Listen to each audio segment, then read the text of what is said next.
உலகத்தில் ஒருவர் பிறக்கும் பொழுது ரொம்பவும் முக்கியமாக கருதப்படுது லக்னம்ங்க. லக்னம்ன்றது உயிர் போன்றது. லக்னத்தை அடுத்து நம்ம பார்க்கக்கூடியது ராசி. இந்த ராசின்றது நமது ஜாதகத்தில் சந்திரன் இருக்கும் நிலையை கொண்டு நமது ஜென்ம ராசியானது நிர்ணயிக்கப்படுகிறது.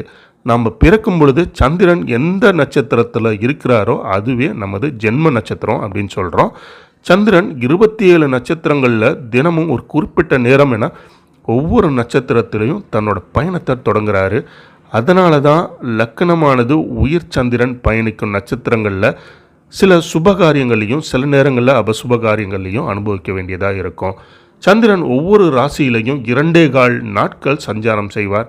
எனவே ஒவ்வொருவருக்கும் மாதத்தில் 2.25 நாட்கள் சந்திராஷ்டம காலம். எனவே தான் இந்த காலத்தில் நம்ம ரொம்பவும் கேர்ஃபுல்லாக இருக்கணும் அப்படின்னு சொல்லுவாங்க. சந்திராஷ்டமன்றது எதுவுமே இல்லைங்க, சந்திரன் ப்ளஸ் அஷ்டமம் சேர்ந்தா சந்திராஷ்டமம். அதாவது